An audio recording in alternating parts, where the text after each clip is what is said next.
But I like every kind of sport, including ping pong.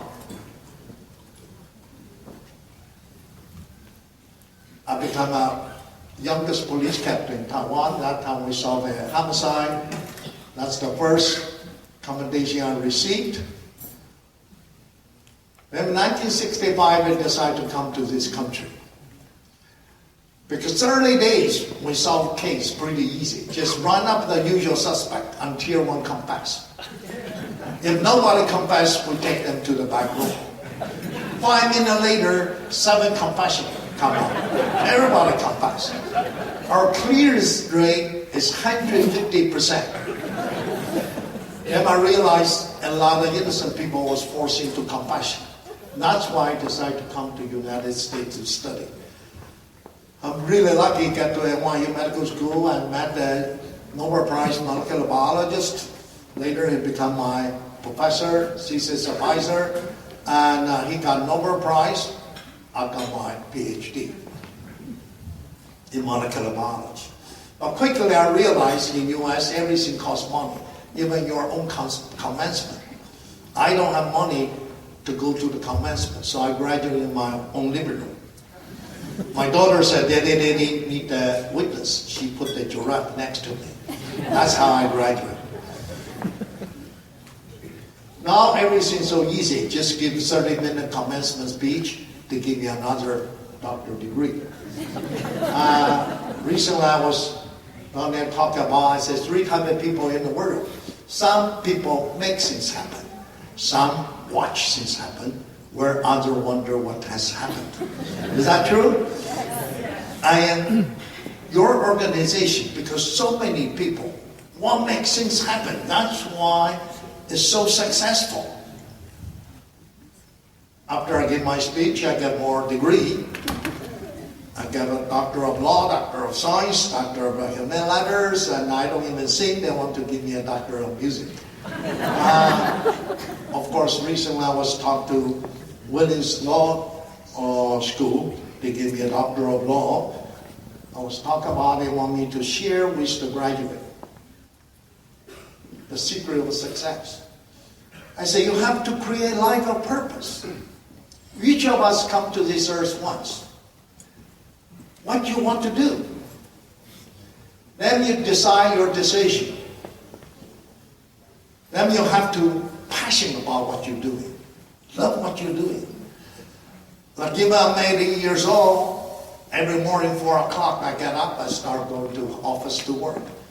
So a lot of people working with me say, why are you so excited every day? I said, another day to work.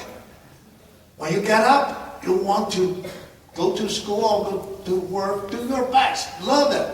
Then the whole day you will be happy. If you get up, say, oh, holy shit, I have to go to work again, then the whole day you're going to feel miserable. Just passion is not good enough. You have to hard work. It's a virtue of hard work.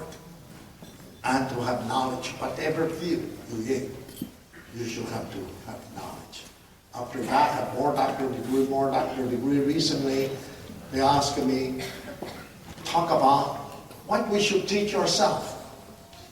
The power of knowledge today is an information world. Knowledge. I'm in forensic. I have to know everything about forensic. If you are in computer science, know everything about computer science or business. Have knowledge.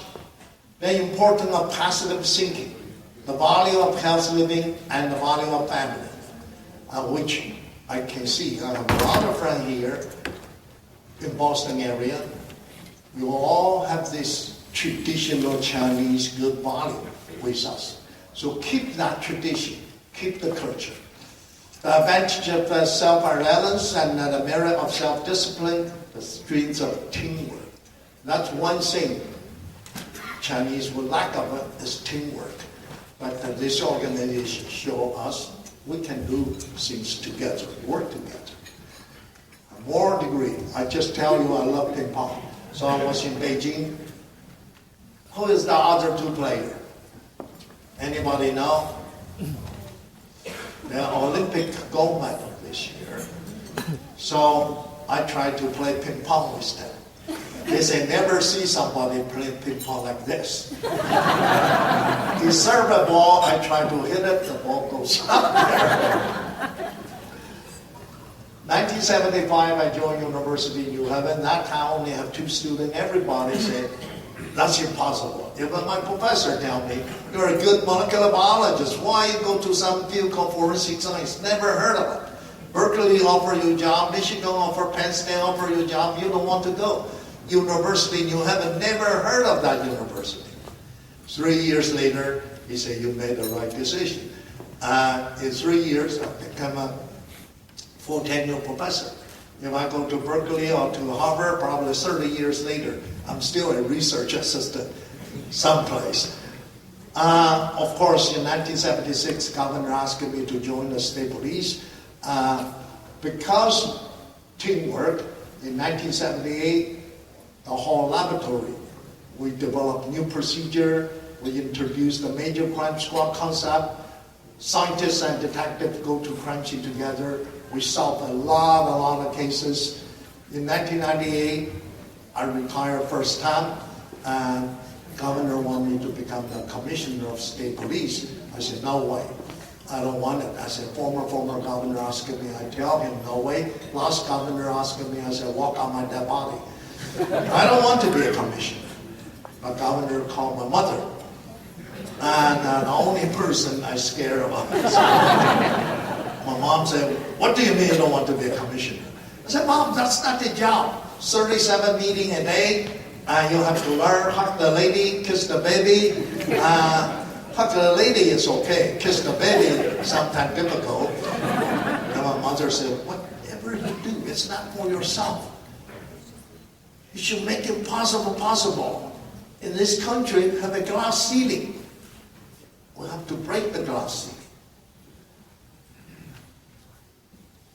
Because 200 years history, never had a minority become a state police commissioner. Which I took my mother's advice. I became a commissioner. We redesigned the patrol system. We changed the radio system because that time it's 600 megahertz. To introduce this 800 megahertz system cost $98 million. Don't ask me how I got it. I got it. The past 6 commissioners tried to do that, all failed. We even have vertical control, patrol. We solved a lot of cases. That time we helped Massachusetts quite a bit. We work with New Hampshire, Maine, New Jersey. And the only thing is when we go out, all those troopers are 200 pounds, big and huge, I'm sure. Sort of doesn't look too good. So I checked the statute. There's no height limit, no sex limit too. So I started recruiting female troopers and some shorter troopers. So now I look good when I go to community meeting. I'm tall, right? Nothing is impossible.